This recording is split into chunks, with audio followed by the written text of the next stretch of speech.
J'ai repris le domaine il y a 3 ans. J'ai toujours vécu ici avec mes parents qui ont créé ce domaine. Donc depuis petit, je suis dans les vignes, sur les tracteurs. C'est pour ça que j'ai passé un BTS, viticulture œnologie. Donc on est sur un terroir qui est plutôt argilo-calcaire, sur des coteaux en plein cœur du Minervois. Donc c'est un climat très venté et assez sec, donc favorable à la culture bio.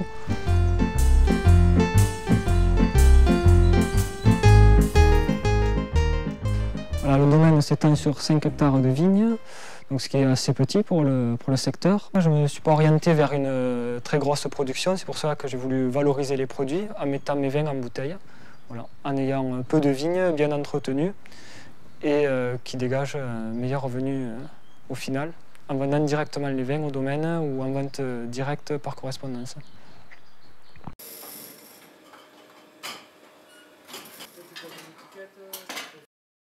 J'ai passé un brevet d'État pour encadrer de manière professionnelle les activités du cyclisme, tout ce qui est VTT ou véloroute. Donc principalement je fais des balades à VTT dans le vignoble.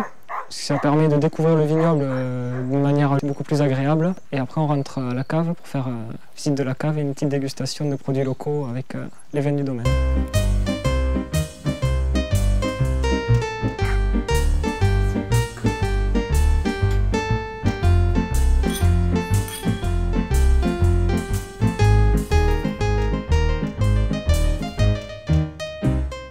Donc sur le domaine, je pratique l'enherbement temporaire avec des céréales, donc semées en même temps que les céréales classiques, en septembre-octobre, et qu'on détruit au mois de mai à peu près, fin mai, on va broyer cet enherbement. C'est un mélange qui est orge, avoine et vesse, voilà, qui permet d'avoir les avantages de chaque plante, la vesse qui apportera l'azote et l'orge qui apporte de la matière pour faire le mulch, et l'avoine qui a un effet de décompactant qui décompacte les sols. Ce mulch créé par l'enherbement une fois broyé permet d'avoir des amplitudes thermiques au niveau du sol beaucoup moins importantes qu'un sol nu qui va recevoir les effets des rayons du soleil et de la chaleur directement.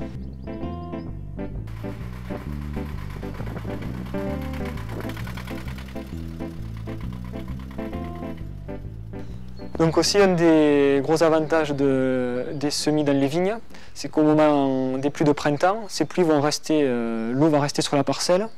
Et donc ça limite l'érosion et en plus on va créer des réserves pour la saison estivale.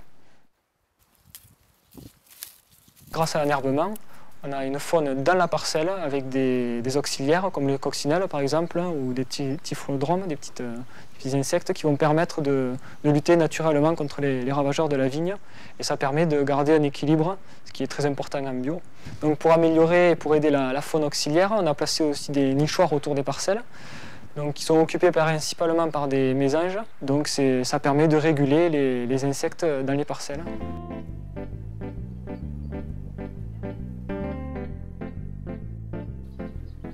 Grâce à cette technique d'enherbement avec des céréales, on a un rendement qui reste très correct pour une exploitation bio, entre 40 et 50 hecto-hectares en moyenne sur le domaine. Pour moi, cette technique d'enherbement est bien en cohérence avec le mode de culture bio. Mon rêve serait de partager au maximum mon expérience et de pouvoir mettre la technique à d'autres parcelles pour voir au maximum de vignes vertes au printemps.